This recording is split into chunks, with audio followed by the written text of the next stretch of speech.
Direction maintenant le Berry et la commune de Sainte-Taurette. Ici, la nature est partout, un lieu idéal pour laisser libre cours à son imagination. C'est celui qu'a choisi Gaël Flynn, alias Lyukuma, un fou d'art et de glisse, qui a su combiner ses deux passions. Il est devenu sculpteur de skateboard. Et sa créativité est sans limite. Ça bosse, ça bosse. Ça bosse, ça bosse. Ça va Gaël?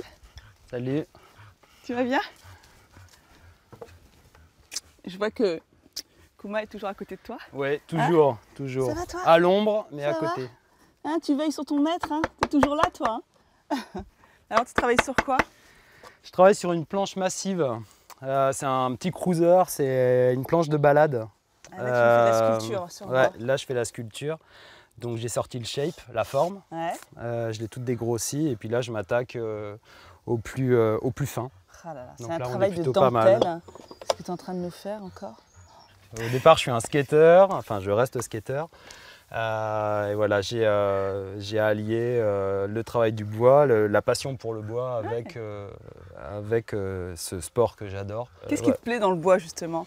C'est quoi? C'est de toucher? C'est exactement ce que tu es en train de faire. La sensation du bois, c'est l'odeur? Voilà, alors tous les bois ils ont une odeur particulière, ils se travaillent tous de manière différente.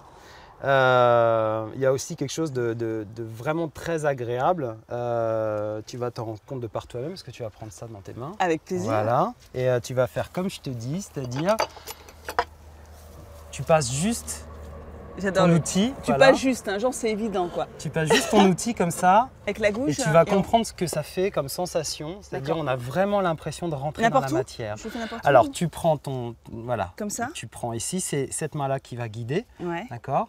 Et tu vas venir enlever un tout petit peu les copeaux.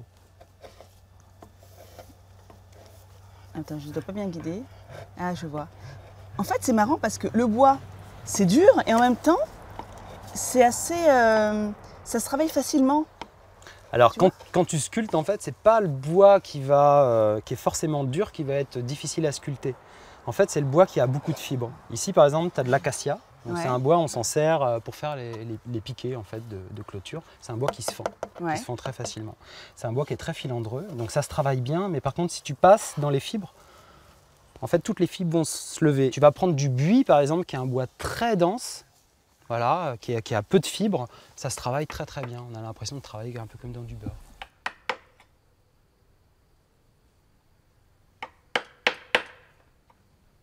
Ici, il y a plusieurs bois. Là c'est des bois indigènes, c'est-à-dire des bois de France, mais ici, il y a des bois exotiques. Voilà. Ici, et ça, c'est vraiment le travail de marqueterie. C'est-à-dire que tu vas découper chacun de tes morceaux de bois et tu vas les... c'est comme un puzzle, tu vas les assembler en fonction de ce que tu souhaites. Donc tu découpes chaque morceau de bois, il faut que ça soit jointé parfaitement, donc il y a des techniques pour ça. Ensuite, après, je vais travailler en sculpture, c'est-à-dire je vais venir, on appelle ça, le terme c'est défonçage, donc on va venir défoncer en fait voilà, toutes les jointures pour donner du relief. Et là, je suis en train de la sculpter. On pourra la skater. Ça, on peut rouler dessus. Ça, on peut Parce que rouler tu as quand même dessus. certaines planches, c'est vraiment de l'exposition. Il y en a certaines, elles Tu me les montreras tout à l'heure parce que c'est dans ton atelier, là, c'est pas au même endroit. Bien sûr. On y va comment? En marchant, en voiture? Non, on va y aller en longboard. C'est-à-dire? Bah, j'ai quelques jouets là. Tu veux me faire monter sur ça? Oui. Non mais je vais tomber moi, c'est pas possible. Hein. Non, mais tu vas y aller. T'as pas une version plus safe? Je vais jamais tenir sur ça, je vais tomber. Si. Non mais attends, mais je vais tomber. Oh, Pour essayer le longboard, il va falloir déjà que tu saches si tu es goofy ou régular. C'est-à-dire si tu as le pied... Ça veut dire quoi, goofy ou régular? Ça veut dire si tu as le pied droit ou le pied gauche en avant. Ah, je sais pas. Ça, tu sais pas. Donc, en fait, pour savoir, il y a une petite technique. Tu viens devant moi. Là, tu jointes les pieds, voilà, comme ça. Tu fermes les yeux. Voilà. Donc là... Je suis quoi alors? Voilà, là, tu es goofy, tu es comme moi. D'accord, Pareil. ça me va. Bon, ok. Comme je suis goofy, c'est mon pied droit qui va à l'avant. C'est ton pied droit qui va à l'avant. D'accord. Alors, tu montes dessus. Voilà. Voilà, les jambes le plus écartées possible. Ouais. Voilà. Et puis, tu me lâches la pas. main, voilà, et on démarre. Oh là là. Une totale maîtrise. On a combien à l'heure là? 1,10.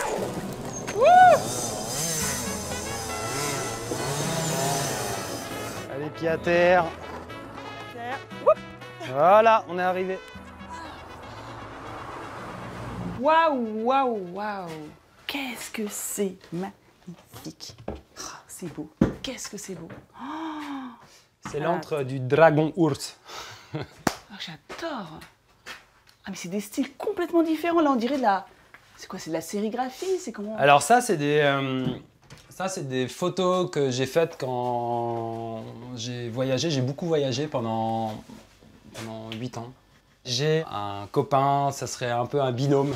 Il s'appelle Emmanuel Camusa. Il habite à Châteauroux et il a inventé une technique d'impression à partir d'un décapant aux agrumes bio. Mais ce qui est incroyable dans tes planches, c'est la grande variété des décorations. On a des trucs très colorés, des techniques très différentes. Tu te fais plaisir, hein? Ouais, dès qu'il y a une idée, en fait, il faut que je la mette en place. Dis-moi, où est-ce que tu puisses ton inspiration? Comment on a l'idée de fabriquer un skate à base de brosse à dents? Là, je peux te dire que c'est en me lavant les dents, là. Clairement. En fait, j'avais récupéré un stock de brosses à dents. Et à un moment donné, je me suis dit, mais pourquoi pas faire des planches de décor? Enfin, essayer de faire des planches avec tout et n'importe quoi.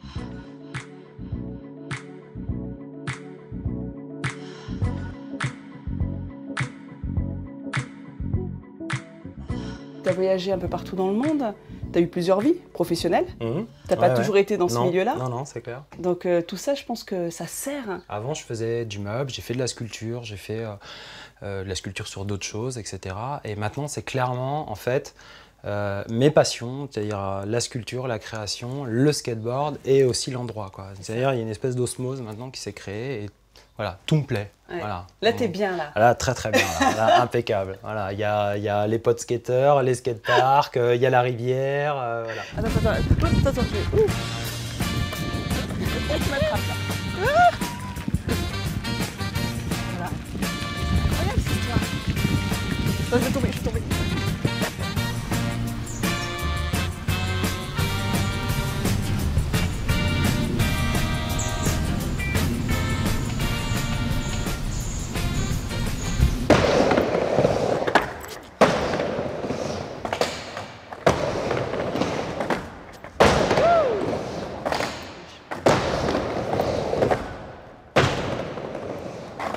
C'est ici que tu viens t'échauffer, tu viens t'amuser? Ouais, on vient passer du temps avec les copains. Voilà, on passe les week-ends, de temps en temps les soirs. Et voilà, on est vraiment très bien ici. Et Quentin, ça fait combien d'années que tu fais du skate? Moi, ça va faire 7 ans que j'ai commencé à faire du skate. J'ai commencé à 12-13 ans, en fait. Et tu fais déjà des championnats, des concours? J'ai commencé les championnats de France, effectivement, depuis l'année dernière. En fait, c'est vraiment un champion en herbe, la Gaël. Hein? Ouais, c'est clair. Il a un style vraiment à lui. Il roule en old school, quoi. Il a des vieux tricks et tout, il les rentre à merveille. Et voilà. Puis en plus, voilà, super bon état d'esprit. Donc quand on est ici, on joue. Bon, allez, passez un bon après-midi, amusez-vous bien. Et ok, puis à bientôt. Hein.